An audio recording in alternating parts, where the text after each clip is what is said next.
Vijayawada central నియోజకవర్గ పరిధిలో ఉన్నాం. 61వ డివిజన్ తెలుగుదేశం పార్టీ కార్పొరేటర్గా కంటెస్టెంట్ చేసిన వ్యక్తి దాసరి ఉదయశ్రీ. అయితే ఇప్పుడు ఆమె ప్రస్తుతం ఇదే నియోజకవర్గానికి తెలుగు మహిళా అధ్యక్షురాలుగా అయితే పనిచేస్తున్న పరిస్థితి. రాష్ట్ర రాజకీయాల్లో ఏ ఇష్యూ జరిగినా కూడా తనదైన శైలిలో తనదైన స్వరంతో మాట్లాడి అందరినీ తన వైపు ఆకర్షించుకునే టాలెంట్ ఉన్న పర్సనే ఉదయశ్రీ గారు. అయితే ఇటీవల మన ఛానల్లో కూడా ఆమె గురించి ఆమెతో కొన్ని బైట్స్ తీసుకోవడం అవి రాష్ట్ర వ్యాప్తంగా కూడా వైరల్ కావడం జరిగింది. ముఖ్యంగా రోజా గారు ఏవైతే కీలక అంశాల మీద మాట్లాడినప్పుడు ఆమె కూడా రియాక్ట్ అయిన పరిస్థితి. అయితే ఇప్పుడు రాష్ట్రంలో చోటు చేసుకుంటున్న పరిణామాలు ఎలా ఉన్నాయి, రాజకీయంలో నడుస్తుందా, లేకపోతే రాజకీయ స్వరూపం ఏమైనా మారిందా లేదా అనేది ఆమెనే అడిగి తెలుసుకునే ప్రయత్నం చేద్దాం. చెప్పండి ఉదయశ్రీ గారు, ప్రస్తుతం రాష్ట్రంలో తెలుగుదేశం పార్టీ జనసేన పార్టీ పొత్తులో ఒక సభ నిర్వహించిన తర్వాత అధికార పక్షంలో విపరీతమైన చలనం, విపరీతమైన రెస్పాన్స్, విపరీతంగా హద్దు దాటి మాట్లాడుతున్న తీరుని మీరు ఎలా చూస్తారు? రాష్ట్ర ప్రజలకు నమస్కారం అండి. నా పేరు దాసరి ఉదయశ్రీ. మీకు తెలియదేమీ కాదండి, వైసీపీ ప్రభుత్వం అంటేనే ప్రతిపక్షాల మీద దాడి చేసే ప్రభుత్వం, నోరు పారేసుకునే ప్రభుత్వం, ఎట్లా పడితే అట్లా పిచ్చి పిచ్చిగా బూతులు మాట్లాడే ప్రభుత్వం అయిపోయింది వైసీపీ ప్రభుత్వం. రాష్ట్రం మొత్తం కూడా ప్రజానీకానికి తెలుసు.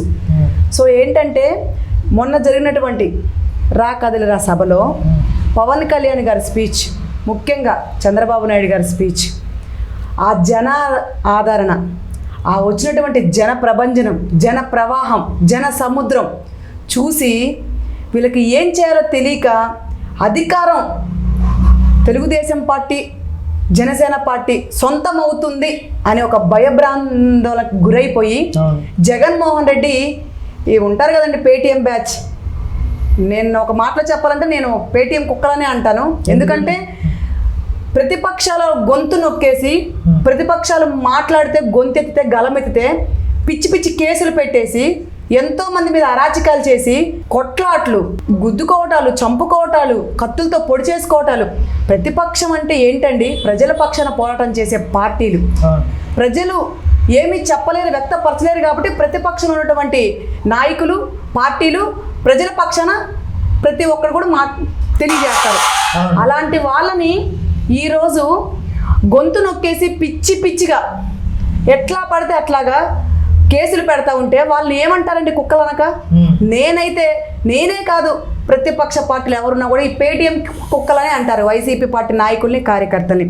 సో ఈ రోజు చేస్తున్న మంచి ఏదైతే ఉందో ఆ మంచిని కూడా కేవలం వక్రీకరించి ప్రతిపక్షాలన్నీ కూడా ప్రజల్లోకి తప్పుడు సంకేతాలని చొప్పిస్తున్నారనేది ప్రధానంగా అధికార పక్షం చెప్పుకుంటున్న మాట. మీరేమీ అవాస్తవాలు చొప్పించట్లేదా ప్రజల్లోకి? ప్రభుత్వం చేస్తున్న మంచిని మనస్ఫూర్తిగా గుండెల మీద చేసుకొని మాట్లాడే వాళ్ళకైతే చెప్పొచ్చండి. నోరు తెరిస్తే అబద్ధాల పుట్ట వైసీపీ పార్టీ, నోరు తెరిస్తే అబద్ధాలు మాట్లాడే పార్టీ వైసీపీ పార్టీ. అందులో ఉన్న ఏ కార్యకర్త అన్నా, ఏ నాయకుడైనా, ఏ ఎమ్మెల్యే అయినా, ఏ మినిస్టర్ అయినా, ముఖ్యమంత్రి జగన్మోహన్ రెడ్డితో సహా నీతి నిజాయితీ కట్టుబడి పనిచేస్తూ ఉన్నారండి. నిజాలు మాట్లాడుతూ ఉన్నారా? ఎన్ని అబద్ధాలు చెప్తా ఉన్నారండి? నవరత్నాలని చెప్పి రాష్ట్ర ప్రజల్ని నవమోసాలు చేసిన పార్టీ వైసీపీ పార్టీ. మీ దాకా వచ్చింది కాబట్టి నేను చెప్తున్నానండి. నవరత్నాలని చెప్పి, సంక్షేమ పథకాలని చెప్పి ఎంతమందిని మోసం చేశారండి? 100లో 10 మందికి కూడా ఈరోజు సంక్షేమ పథకాలు అందట్లా. నేను ప్రూఫ్ ఇప్పిస్తానండి, నాతో పాటు మీరు వస్తే. ఎక్కడ దాకా అవసరంలా, నా సెంట్రల్ నియోజకవర్గ గడ్డలోనే ఇప్పిస్తా. అట్లాగా రాష్ట్రం మొత్తం అన్ని నియోజకవర్గాల్లో క్యాడర్ ఉంటుంది కదండి. ఎక్కడికి వెళ్ళినా సరే నాతో పాటు మీరు రండి. నేను చెప్పను సెంట్రల్ అని కూడా, మీరు ఎక్కడ తీసుకెళ్ళి పలానా చోట జగన్మోహన్ రెడ్డి తాడేపల్లి కొంప దగ్గర కానివ్వండి, ఆయన పోటీ చేసినటువంటి పులివెందుల కడపలో కానివ్వండి, ఎక్కడైనా సరే నేను ప్రూఫ్ ఇప్పిస్తాను. జగన్మోహన్ రెడ్డి పోటీ చేసిన దగ్గరే సంక్షేమ పథకాలు అందట్లేదండి. ఇంకా రాష్ట్రం మొత్తం ఏమందుతాయి? ఎంతమందిని మోసం చేశారండి? మద్యపాన నిషేధం చేస్తానని చెప్పి, దశల వారీగా చేస్తానని చెప్పి మద్యాన్ని పిచ్చి పిచ్చిగా రాష్ట్రంలో ఏర్లై పారుతుందండి. ఎంతమంది యువత నాశనం అయిపోయారండి. గంజాయి ఈరోజు ఆంధ్ర రాష్ట్రం అంటా ఉన్నారండి. ఈరోజు గంజాయి రాష్ట్రం అంటా ఉన్నారు ఇతర రాష్ట్రాలు, డ్రగ్స్ రాష్ట్రం అంటా ఉన్నారు, ఈరోజు మద్యం రాష్ట్రం అంటా ఉన్నారు. ఈరోజు డ్రగ్స్ కి బానిసలు అయిపోయి ఆంధ్ర రాష్ట్రంలో బిడ్డలు ఎంతో మంది చదువుకున్న వాళ్ళకి ఉద్యోగాలు లేక, కంపెనీలు లేక. చంద్రబాబు నాయుడు గారు మహానుభావుడు అండి, విజన్ ఉన్న మేధా సదస్సు కలిగిన నాయకుడు ఆయన. ఆయన అలాంటి ఆయన్ని చూసి ఆయన పిలవకుండానే మీ ఆంధ్ర రాష్ట్రానికి వస్తాము, మీ రాష్ట్రానికి వస్తామని హైదరాబాద్ అని చూడండి ఎంత తీర్చిదిద్దారో. ఎన్ని కంపెనీస్ అండి, వాళ్ళు స్వచ్ఛందంగా వచ్చి కంపెనీస్ పెట్టుకున్నారు. అట్లాగా ఆంధ్ర రాష్ట్రంలో కూడా 5 సంవత్సరాలు ఇంతకుముందు కంపెనీస్ వచ్చాయి, కియా కానీ మోటార్స్ కానీ ఇట్లా ఎన్నో. అట్లాంటివి ఈరోజు ఈ జగన్మోహన్ రెడ్డి దెబ్బకి పారిపోయిన పరిస్థితి, యువతకు ఉద్యోగాలు లేని పరిస్థితి. ఒక్కసారి మనస్ఫూర్తిగా ఆలోచించమని కోరుతా ఉన్నానండి ప్రతి ఒక్క రాష్ట్ర ప్రజానీకాన్ని కూడా. సభ అనంతరం రోజా కూడా చాలా నీచమైన వ్యాఖ్యలు చేసిన పరిస్థితి. అంటే పావలా కన్నా తక్కువ సీట్లు తీసుకున్నాడు, కుక్క బిస్కెట్ లాగా చంద్రబాబు నాయుడు పవన్ కళ్యాణ్కి ఆ సీట్లు అనేవి కేటాయించారు అన్నట్టుగా కూడా ఆమె మాట్లాడిన పరిస్థితి. ఈ వ్యాఖ్యలు ఎలా చేస్తారు? అంటే రోజా గారు నిజంగా ఒక పొలిటికల్ సినారియోలో మాట్లాడుతున్నారా, లేకపోతే ఇచ్చిన స్క్రిప్ట్ని ఏదో వంత పాడుతూ జగనన్నకి భజన చేస్తూ అన్న ఆమె చెప్పుకొస్తున్న పరిస్థితి ఉందంటే అసలు రోజా గారి అపీరియన్స్ మీకు ఎలా అనిపిస్తుంది ఓవరాల్గా చూసుకుంటే? అసలు రోజా గారు అనే ఆవిడ గురించి మాట్లాడుకోవడం మనకు టైం వేస్ట్ అండి. నాకు తెలిసి రాష్ట్ర ప్రజలు కూడా అదే అనుకుంటా ఉంటారు. ఆమె టీవీలో కనపడితే టీవీ కట్టేసే పరిస్థితి దాకా తెచ్చుకున్నారు, పేపర్లో కనపడితే పేపర్ చించేసే పరిస్థితి దాకా తెచ్చుకున్నారు. ఈరోజు రాష్ట్ర ప్రజలు ఆమెని ఇంతకుముందు సినీ ఫీల్డ్లో ఉన్నప్పుడు అభిమానించే వాళ్ళండి, నేను ఒప్పుకుంటాను, సినీ నటిగా అభిమానించేవాళ్ళు. కానీ ఈరోజు పార్టీలో వైసీపీ పార్టీలోకి వచ్చిన తర్వాత ఎమ్మెల్యేగా ఒక మంత్రి పదవి వెలగబెడతా అట్లాంటి పిచ్చి పిచ్చి కూతలు కారు కూతలు కూస్తూ ఉంటే ఒక పెద్ద ఆయన రెస్పెక్ట్ లేదు. 14 సంవత్సరాలు ముఖ్యమంత్రి, 14 సంవత్సరాల ప్రతిపక్ష నేతను రెస్పెక్ట్ లేదు. అదే సినీ ఫీల్డ్లో నుంచి వచ్చిన పవన్ కళ్యాణ్ మంచి మనసున్న మహారాజు అండి. ఆయన ఏ అన్యం పుణ్యం ఏ పాపం తెలియని నాయకుడు. ఆయన ఎక్కడా కూడా రాజకీయం కోసం కానీ ఆయన సొంత ఎజెండా కోసం కానీ ఆయన ఎక్కడైనా దోచుకోవడం కోసం కానీ ఎక్కడైనా కూడా రాజకీయం చేయట్లేదండి. ప్రజల పక్షానే పోరాటం చేస్తూ ఉన్నాడు, ప్రజలకు సుపరిపాలన కోసమే పోరాటం చేస్తూ ఉన్నాడు, ప్రజల కోసమే పోరాటం చేస్తూ ఉన్నాడు.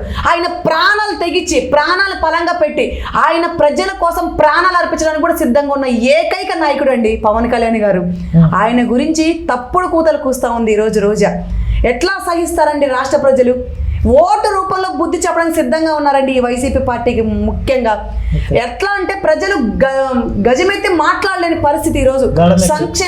సంక్షేమ పథకాలు తీసేస్తానని చెప్తా ఉంటారు, ఇళ్ల పట్టాలు ఇవ్వమని చెప్తా ఉంటారు, మీకు అమ్మఒడి ఇవ్వమని చెప్తా ఉంటారు, మీకు ఆసరా ఇవ్వమని చెప్తా ఉంటారు, మీకు పింఛను రద్దు చేస్తామని చెప్తా ఉంటారు. భయభ్రాంతులకు గురి చేస్తున్నారు. మీరు నోరెత్తితే, మీరు మాట్లాడితే మేము సంక్షేమ పథకాలు తీసేస్తామని వాలంటరీ వ్యవస్థతో భయపెట్టించే పరిస్థితికి వచ్చారు ఈరోజు. సభలో మాత్రం నేను మంచి చేస్తేనే నాకు ఓటేయండి అని చెప్పేసి ముఖ్యమంత్రి గారు ఇంకో పక్క అడుగుతా ఉన్నారు. అందుకే కదండి, అందుకే రాష్ట్ర ప్రజలు చెప్తా ఉన్నారు, నువ్వు మంచి చేయట్లేదు కాబట్టి నీకు ఓటేమయ్యా బాబు, ఈసారి తెలుగుదేశం పార్టీకి ఓటేస్తాము. పవన్ కళ్యాణ్ గారు, బాబు గారు, చంద్రబాబు నాయుడు గారు ఇద్దరు కలయిక కోసమే మేము ఎదురు చూస్తా ఉన్నాము. చంద్రబాబు నాయుడు గారు ఉన్నప్పుడు సుపరిపాలన అందించారు. ఇంతింత రేట్లు, చెత్త మీద పన్నులు, కరెంటు బిల్లులు, బాబోయ్ హార్ట్ అటాక్ వస్తుంది. ఫ్యాన్కు ఓటేసాము, ఫ్యాన్లు కూడా వేసుకోలేని పరిస్థితి ఈరోజు మాది.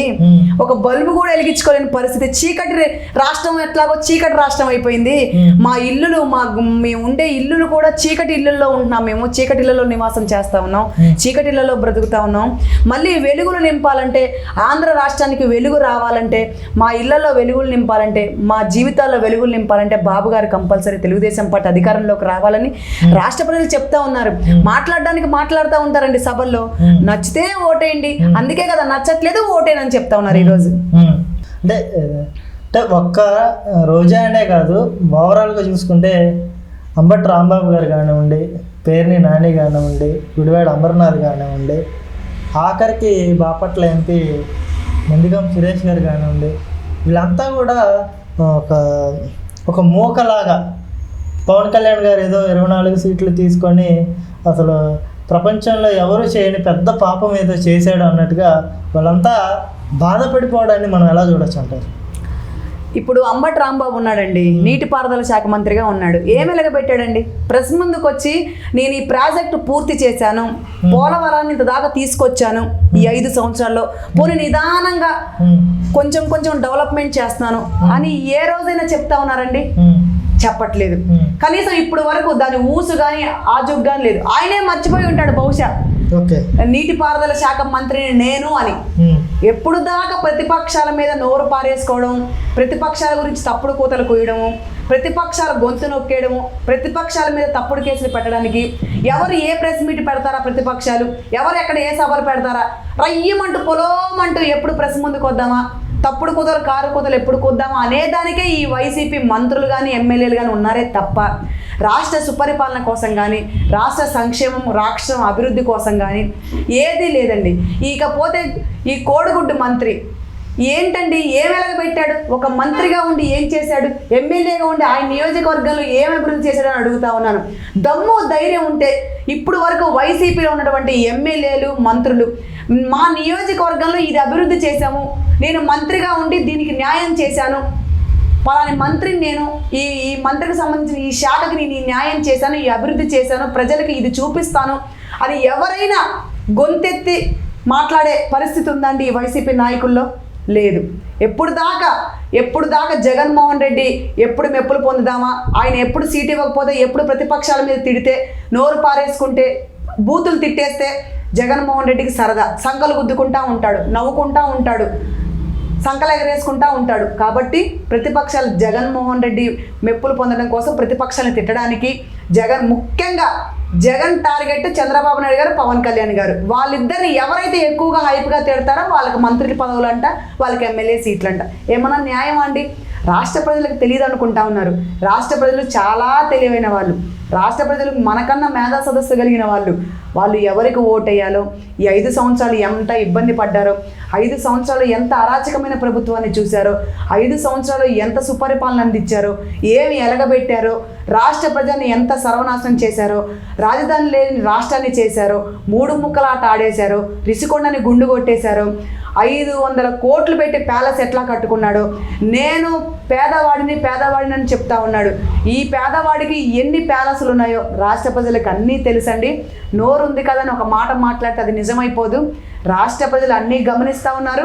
2024 ఎలక్షన్లో గట్టి బుద్ధి చెప్తారని నేను తెలియజేస్తా ఉన్నానండి. అంటే ఇంకో పక్క కొడాలి నాని కామెంట్స్ చూసుకుంటే నిన్న ఏదైతే 20% పైన ఉన్న జనాభాకి కేవలం 24 సీట్లు ఇచ్చారు కాపులకి, అదేవిధంగా 3% ఉన్న కమ్మలకు మాత్రం 39 సీట్లు ఇచ్చారు అని చెప్పేసి ఒక పక్క ఆయన ఒక ఎక్స్ప్లెనేషన్ అయితే ఇస్తున్న పరిస్థితి.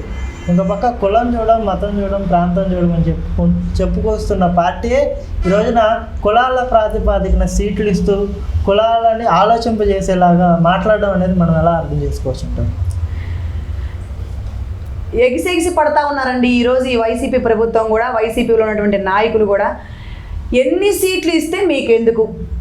తెలుగుదేశం పార్టీ ప్రజల పక్షాన పోరాటం చేసే పార్టీ, గెలుపు కోసం, ప్రజల శ్రేయస్సు కోసం, ప్రజలకి సుపరిపాలన అందించడం కోసం ప్రజల పక్షాన పోరాటం చేసి ఈరోజు ఆంధ్ర రాష్ట్రం సర్వనాశనం అయిపోయింది. అభివృద్ధి చెందాలన్నా, ముఖ్యంగా ఈరోజు యువతకి ఉద్యోగాలు రావాలన్నా, ఆడబిడ్డలు సుఖశాంతులతో ఆనందంగా సంతోషంగా జీవించాలంటే తెలుగుదేశం పార్టీ అధికారంలోకి రావడం కోసమే పోరాటం చేస్తూ ఉంది. ఎన్ని సీట్లు ఏ కులాల వారీగా, కులాల మధ్యన గొడవలు పెట్టడానికి, చిచ్చులు రేపడానికి ఈ వైసీపీ ప్రభుత్వం ఉంది.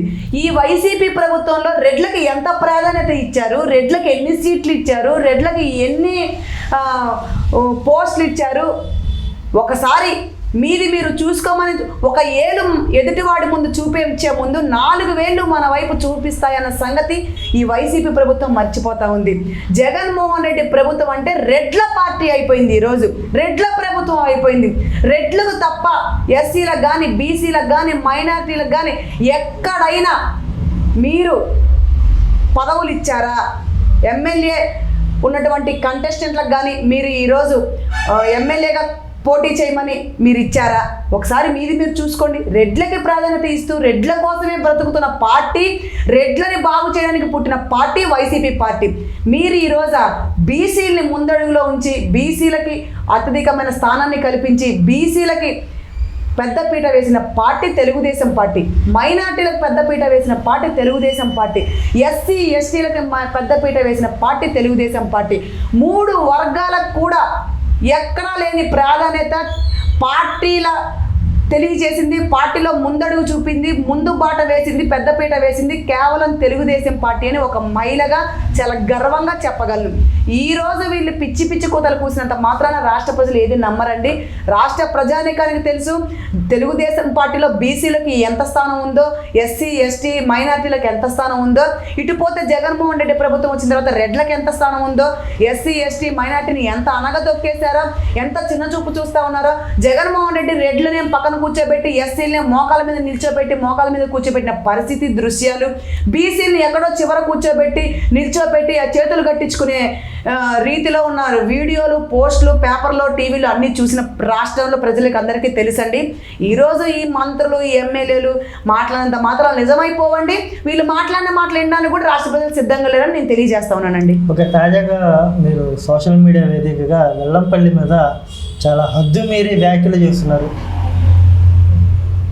ఆడ మహిళని కూడా మర్చిపోయి చూసుకుందామని ఛాలెంజ్లు, సవాళ్ళు, కబడ్దారండు ఎందుకు అంత ఆగ్రహ ఆవేశాలకు గురవుతున్నట్టు? మీరు అంత అవసరం ఏమొచ్చింది మీకు? తెలుగుదేశం పార్టీ అంటే క్రమశిక్షణ కలిగిన పార్టీ, తెలుగుదేశం పార్టీ అంటే క్రమబద్ధత కలిగిన పార్టీ, తెలుగుదేశం పార్టీ అంటే గౌరవించే పార్టీ. అలాంటి పార్టీలో మేము బ్రతుకుతా ఉన్నాం, అలాంటి పార్టీ కోసం పనిచేస్తూ ఉన్నాం, అలాంటి పార్టీ కోసం మా ప్రాణమైన ఇవ్వడానికి ఒక బీసీ యాదవ మహిళగా నేను సిద్ధంగా ఉన్నాను. ఈరోజు బోండా ఉమామహేశ్వరరావు గారు చూసుకుంటే పాలిట్ బ్యూరో సభ్యులు, అంతకుముందు 5 సంవత్సరాలు ఎమ్మెల్యేగా గెలిచారు. ఇదే సెంట్రల్ నియోజకవర్గాల్లో ఎవరైనా అడగండి, ఈ ఏరియా మొత్తం కూడా ఎట్లా ఉండేదంటే ఒక అడవి ప్రాంతంగా, ఎక్కడ కూడా అభివృద్ధి లేకుండా, తెలుగుదేశం పార్టీ అంటేనే నాయకులు కానీ కార్యకర్తలు కానీ లేని పరిస్థితి. అలాంటప్పుడు బోండా ఉమా గారు వచ్చి ఈరోజు తెలుగుదేశం పార్టీ నాయకులు, కార్యకర్తలు, క్యాడరు, ముఖ్యంగా మహిళా కార్యకర్తలు రాష్ట్రం మొత్తంలో ఎక్కడా కూడా లేని రీతిలో బోండా ఉమా గారి కోసం పనిచేస్తూ ఉంది. రాష్ట్రం మొత్తంలో కూడా ఎక్కడా కూడా తెలుగుదేశం పార్టీకి లేని క్యాడర్ సెంట్రల్ నియోజకవర్గంలో అంత ప్రేమ, ఆప్యాయత, అనురాగాలు పెంచుకున్న నాయకుడు బోండా ఉమామహేశ్వరరావు గారు. రాష్ట్రం మొత్తంలో కూడా ఈ జగన్మోహన్ రెడ్డి అందరిని టచ్ చేశాడు. నాకు తెలిసి ప్రతి నియోజకవర్గంలో ప్రతిపక్ష ఎమ్మెల్యేలు కానివ్వండి, తెలుగుదేశం పార్టీ నాయకుల్ని, కార్యకర్తలు అందరినీ కూడా టచ్ చేశాడు. బోండా ఉమా గారిని మాత్రం టచ్ చేయలే. ఎందుకంటారో తెలుసా? ఆయన ఎక్కడా కూడా అవినీతి చేయని నాయకుడు, ఎక్కడా కూడా ఒక రూపాయి ఆశించిన నాయకుడు, ఎక్కడా కూడా ఎవరి దగ్గర కూడా లంచాలు తీసుకున్న నాయకుడు, ప్రజల కోసమే పనిచేసిన నాయకుడు. 5 సంవత్సరాలు ఎమ్మెల్యేగా ఉండి సెంట్రల్ నియోజకవర్గాన్ని రూపు మార్పిన నాయకుడు బోండా ఉమామహేశ్వరరావు గారు. అభివృద్ధి చేసిన నాయకుడు బోండా ఉమామహేశ్వరరావు గారు. ప్రతి ఒక్క ఇంట్లో కూడా పథకాలు అందించిన నాయకుడు బోండా ఉమామహేశ్వరరావు గారు. ఎమ్మెల్యేగా బోండా ఉమా గారు ఉండి రాష్ట్రంలో ముఖ్యమంత్రి చంద్రబాబు నాయుడు గారు ఉన్నప్పుడు ఏ నియోజకవర్గంలో అందని సంక్షేమ పథకాలు మన సెంట్రల్ నియోజకవర్గాలు అందాయని నేను ప్రతి ఒక్కరు కూడా చూపించడానికి నేను సిద్ధంగా ఉన్నాను. అట్లాంటి నాయకుడిని పట్టుకొని వెల్లంపల్లి సీను ఎవరండి?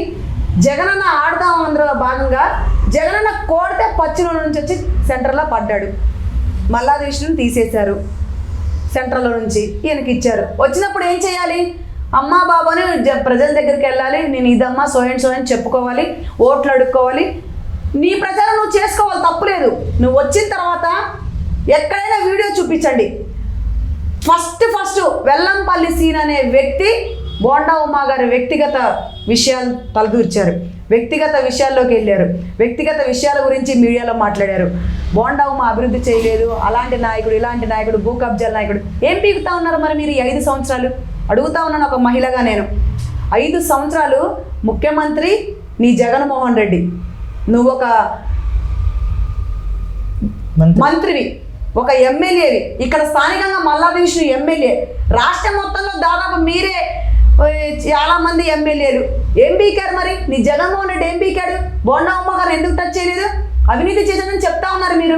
అవినీతి చేసిన వాళ్ళని, భూ కబ్జాలు చేసిన అందరినీ పట్టుబట్టేసుకుంటా ఉన్నారు కదా. మరి ఈరోజు ఏం చేయకుండానే అన్నీ వాళ్ళ మీద నెట్టేసి ఎంతో అరాచకాలు సృష్టించారు మీరు ఈరోజు. కానీ బోండా ఉమా ఎందుకు టచ్ చేయలా? అంత ఛాన్స్ ఇవ్వడు కాబట్టి. ఎందుకంటే ఆయన ఎక్కడా కూడా అవినీతి చేయలేదు కాబట్టి, ఎక్కడా కూడా భూ కబ్జాలు చేయలేదు కాబట్టి. సో మీరు వ్యక్తిగత విషయాల్లోకి వెళ్ళిన తర్వాత మీ వ్యక్తిగత విషయాల్లోకి వెళ్ళడం జరిగింది. బోండా ఉమా గారు ఎప్పటికప్పుడు మీరు పెట్టగానే ప్రెస్ మీట్ పెట్టి సవాల్ విసురుతూ ఉన్నారు. నేను ఎక్కడన్నా మీరు చెప్పినట్టుగానే భూ కబ్జాలు చేస్తే, నేనేమైనా అవినీతికి పాల్పడితే నిరూపించండి అని చేతగాక ప్రతిరోజు కూడా మీరు ఎక్కడ పాదయాత్ర చేస్తే అక్కడ బోండా ఉమా గారు వ్యక్తిగత విషయాల గురించి మాట్లాడుతూ ఉన్నారు. ఎంతగానో ఓర్పుతో సహిస్తూ ఉంటాం మేము. ఎన్ని రోజులు మేము అట్లా అంటిపట్టుకొని ఉండాలి? మేము తగ్గి ఉన్నాం కాబట్టి మీరు అట్లా లేవనెత్తుతూ ఉన్నారు. మేము ఇంకా తట్టుకోలేకపోయాము. బోండా ఉమా గారు అనే వాళ్ళు సెంట్రల్ నియోజకవర్గ ప్రజల్లో గుండెల్లో చిరకాలం నిలిచిపోయే నాయకుడు ఆయన. ఇంతకు ముందు కూడా మీ ఎమ్మెల్యే గెలిచారనుకుంటున్నారేమో మల్లాది విష్ణు. బహుశా మాయ మాటలు చెప్పి ఎట్లాగో పైన అధిష్టానం మీ జగన్మోహన్ రెడ్డి ముఖ్యమంత్రి అవ్వడం వల్ల బోండా ఉమా గారిని కాదని తప్పుడు లెక్కలు లెక్కించి బోండా ఉమా గారిని తీసేసి మీ మల్లాది విష్ణు కాళ్ళయ్యల్లా జగన్మోహన్ రెడ్డి కాళ్ళయ్యల్లా పడితే ఎమ్మెల్యే అయ్యాడు. అది మీకు కూడా తెలుసు, మీ మనస్సాక్షి తెలుసు. గుండెల మీద చేసుకొని ఆలోచించమని కోరుతా ఉన్నాను ఒకసారి. మీరు ఎమ్మెల్యే అంగీకరిస్తున్నారా మల్లాది విష్ణుని? అసలు మేమెందుకు అంటామండి? రాష్ట్ర ప్రజలు, ముఖ్యంగా సెంట్రల్ నియోజకవర్గ ప్రజలు ఎమ్మెల్యే ఎవరమ్మంటే బోండా ఉమా గారేగా అంటా ఉన్నారు. 5 సంవత్సరాలు మల్లాది విష్ణు అయ్యుండి ఇప్పటికి టిల్ ఈ సెకండ్ కూడా నాతో పాటు మీరు వస్తే నేను చూపిస్తాను. ఇక్కడ ఎమ్మెల్యే ఎవరమ్మంటే బోండా ఉమా గారేగా. బోండా ఉమా గారా?